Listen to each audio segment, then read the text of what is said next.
Didik TV KPM. Anda kembali bersama Ria dalam Didik TV KPM hari ini untuk slot menengah atas. Kita nak belajar mata pelajaran biologi. Masih lagi bersama-sama dengan Cikgu Nur Mukminat. Cikgu, kita nak teruskan Cikgu dengan faktor persekitaran yang mempengaruhi fotosintesis. Silakan Cikgu. Baik, kita ada 3 faktor persekitaran yang mempengaruhi kadar fotosintesis, iaitu keamatan cahaya, suhu dan juga kepekatan gas karbon dioksida. Baik, kita lihat faktor persekitaran yang pertama iaitu keamatan cahaya. Okey, seperti yang kita sedia tahu, cahaya diperlukan untuk menjalankan fotosintesis dalam tindak balas bersandarkan cahaya. Jika kepekatan gas karbon dioksida dan suhu dimalarkan, maka kadar fotosintesis akan mencapai kadar maksimum pada waktu tengah hari. Okay, kalau kita lihat kepada graf ini ya, apabila keamatan cahaya meningkat, kadar fotosintesis juga meningkat. Bagaimanapun, kadar fotosintesis akan malar pada titik P dan Q. Okay, pada titik P ke Q, kadar fotosintesis akan malar kecuali apabila kita ubah dia punya faktor penghad. Contoh di sini kita lihat graf kedua. Apabila kita menukarkan karbon dioksida dari 0.03% kepada 0.13%, kita dapati kadar fotosintesis meningkat. Jadi faktor yang mempengaruhi kadar fotosintesis yang pertama kita kata keamatan cahaya tadi, keamatan cahaya meningkat, kadar fotosintesis akan meningkat. Baik, kita pergi kepada faktor yang seterusnya. Okey, Cikgu tekan skrin saja Cikgu untuk hilangkan. Okey, faktor yang kedua adalah suhu. Semua tindak balas fotosintesis dimungkinkan oleh enzim. Okey, enzim akan terenyah asli pada suhu yang tinggi. Jadi secara kita kata secara kebanyakan aktiviti enzim ni dia optimum pada suhu 25 hingga 30 darjah Celsius. Okey, perubahan suhu persekitaran pastinya akan mempengaruhi aktiviti enzim yang akan turut mempengaruhi kadar fotosintesis. Jadi, kadar fotosintesis berlaku secara optimum pada suhu kita kata lebih kurang 25 ke 30 darjah Celsius. Pada suhu 40 darjah Celsius, 40 ni kiranya suhu yang tinggilah. Enzim akan terenyah asli sekaligus akan menyebabkan fotosintesis merosot, hampir tidak berlakulah. Baik, kita pergi kepada faktor persekitaran yang ketiga yang mempengaruhi kadar fotosintesis, iaitu kepekatan gas karbon dioksida. Gas karbon dioksida digunakan dalam proses fotosintesis. Jadi, peningkatan gas karbon dioksida akan meningkatkan kadar fotosintesis selagi mana tiada faktor penghad yang lain seperti suhu dan juga keamatan cahaya. Baik, kita lihat graf di sini di mana apabila kepekatan gas karbon dioksida meningkat, kadar fotosintesis juga meningkat. Walau bagaimanapun, kalau kita lihat di sini, dia punya kadar fotosintesis malar disebabkan oleh faktor suhu, iaitu suhu 30 darjah Celsius menjadi faktor penghad kepada kadar fotosintesis. Okey. Baik, kita ingat kembali 3 faktor persekitaran yang mempengaruhi kadar fotosintesis. Baik murid-murid, sama-sama kita ingat kembali. Yang pertama, keamatan suhu Cikgu. Keamatan cahaya. Ya. Maafkan saya Cikgu. Tak apa. Okey, yang pertama kita ada keamatan cahaya. Keamatan cahaya. Yang kedua, suhu. Dan yang ketiga, kepekatan gas karbon dioksida, cikgu. Betul. Okey, Ria boleh ambil lagi satu bunga. Okey. Nampaknya dah ada 4. Ya, dan Ria yakin cikgu Ria dapat kelima-lima bunga pada hari ini untuk kita selesaikan tugasan cikgu. Dan kalau tengok kat depan kita ni cikgu, ada alat seperti alat radar ya cikgu. Adakah kita nak mengkaji faktor persekitaran? Kita nak pilih faktor yang mana ni cikgu? Okey, hari ini kita akan jalankan satu penyiasatan saintifik untuk mengkaji salah satu daripada faktor persekitaran yang mempengaruhi kadar fotosintesis. Yang kita nak kaji adalah faktor keamatan cahaya.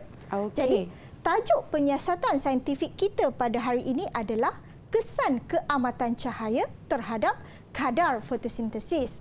Jadi, pernyataan masalah dia adalah apakah kesan keamatan cahaya terhadap kadar fotosintesis.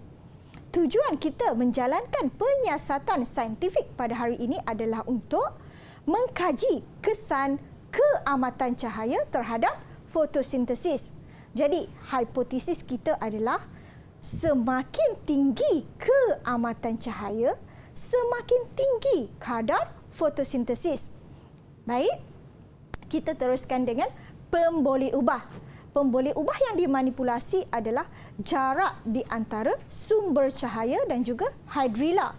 Yang bergerak balas adalah bilangan gelembung udara yang dibebaskan dalam masa 5 minit. Manakala pemboleh ubah yang dimalarkan adalah jenis dan saiz hydrilla spesies, kepekatan natrium hidrogen karbonat dan juga voltan mentol. Okey, dalam eksperimen ini kita tetapkan voltan mentol adalah 60 watt dan kepekatan natrium hidrogen karbonat adalah 0.2%. Okey. Baik. Mari kita jalankan penyiasatan saintifik ni. Sebelum tu, kita lihat bahan-bahan yang diperlukan untuk menjalankan penyiasatan saintifik ini. Mungkin Ria boleh tunjukkan bahan-bahannya? Okey, kita cikgu. ada hydrilla. Kita ada hydrilla. Kita juga ada air suling. Okey, kemudian natrium hidrogen karbonat 0.2%. Okey. Kemudian kita perlukan gunting, Gunting dan juga klip kertas. klip kertas. Okey, kita ada mentol 60 watt. Kita ada pembaris meter yang panjang kat sini. Okey. Okey, kemudian kita ada jam randip. Okey, dan juga tabung didih. Okey, silinder penyukat kita boleh gunakan untuk kita menuang larutan sebentar nanti. Seterusnya kaki ritot beserta pemegang untuk kita pegang dia punya tabung didih. Baiklah. Okey. Ria Baik, dah cikgu. bersedia nak mulakan penyiasatan saintifik kita? Bersedia cikgu. Ayo kita mulakan. Baik, murid-murid, jom kita lakukan penyiasatan saintifik ini bersama-sama. Baik, mula-mula Okey. Ria bantu saya ya untuk Boleh, sediakan. Kita akan potong hydrilla. Hydrilla. Okey. Potong hydrilla dan letakkan klip kertas pada bahagian bawah batang hydrilla tersebut. Pastikan hydrilla saiz dia cikgu tidak melebihi saiz tabung uji kita Nanti ni cikgu dia ya. terkeluar. Ya, jangan bagi terkeluar lah kiranya ya cikgu. Betul. Okey, letakkan tadi klip. Klip kertas di bahagian bawah, hujung bawah dia. Okey, paling hujung cikgu. Ya, letak klip kertas. Okey. So, kita letakkan cikgu. Mhm. Okey, dah. Dah, dan masukkan dia ke dalam Tabung. tabung didih yang Okey. mengandungi larutan natrium hidrogen karbonat 0.2%. Baik. Beginilah rupanya ya cikgu. Iya, kemudian tabung uji tadi kita akan apitkan kepada kaki ritot. Okey. Dan letakkan dia ke dalam bika yang berisi air suling. Baik, ini adalah larutan natrium hidrogen karbonat 0.2%. Oh, diletakkan dalam tabung. Iya. Okey. Fungsi natrium hidrogen karbonat ini adalah untuk membekalkan karbon dioksida kepada hydrilla. Okey. Okey, seterusnya kita letakkan jarak di antara hydrilla dengan cahaya sebanyak 20 cm. Okey, tak boleh lebih ya cikgu? Ya, kita akan buat untuk 20 cm, kemudian 30 cm, 40 cm, 50 cm dan 60 cm. Untuk kita kira berapa gelembung udara ataupun oksigen yang dihasilkan oleh hydrilla ini. Okey, jom cikgu kita nyalakan lampu. Baik, jom kita mulakan. Okey, so Saya tolong cikgu boleh nyalakan lampu? boleh. Okey. Kita mulakan jam randik. Oh, sudah. Okey. Okey. Kita mulakan 5 minit dari sekarang. Okey. Dalam tempoh 5 minit ini kita akan mengira gelembung udara yang dikeluarkan oleh hydrilla. Oh. Okey. Kita menunggu ya cikgu. Ya. Okey, apa seperti yang cikgu kongsikan tadi, apakah fungsi natrium hidrogen karbonat tadi cikgu? Natrium hidrogen karbonat ni berfungsi untuk membekalkan karbon dioksida kepada hydrilla. Kerana seperti yang kita tahu, proses fotosintesis memerlukan karbon dioksida dan dihasilkan oksigen. Jadi dia nak karbon dioksida untuk hasilkan oksigen. Jadi kita bekalkan karbon dioksida untuk dia jalankan proses fotosintesis. Jadi cikgu, bila gelembung udara itu keluar, itu bermakna itu adalah proses gas oksigen yang dihasilkan. Jadi kita akan kira gelembung udara itu. Okey, selepas 5 minit kita akan ulang langkah 1 hingga 3 ini sebanyak 5 kali dengan jarak 30 cm. Diikuti 40 cm, 50 cm dan 60 cm. Memandangkan masa kita agak terhad, jadi cikgu kongsikan hasil eksperimen ini. Keputusan eksperimen yang cikgu dah jalankan. Okey. Baik. Okey. Apabila kita letakkan jarak hydrilla dari sumber cahaya sejauh 20 cm, gelembung udara yang terhasil adalah 20. Apabila kita letak lebih jauh iaitu 30 cm, dia jadi 15 je yang terhasil.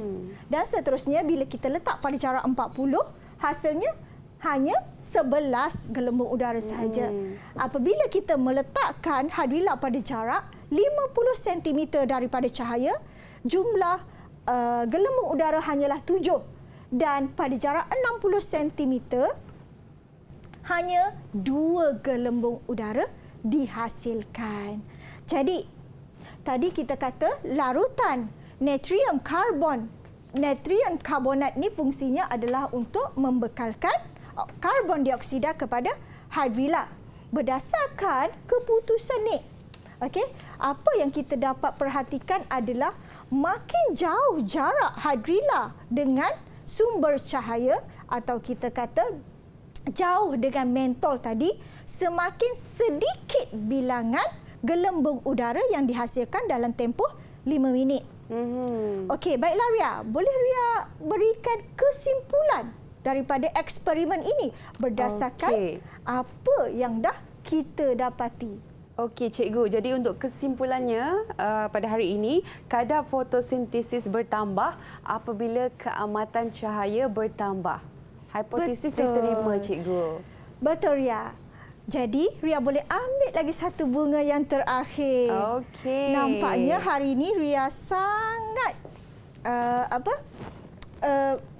fokus pada pembelajaran kita. Jadi cikgu, mungkin pentaksiran keseluruhan cikgu. Kita pada hari ini.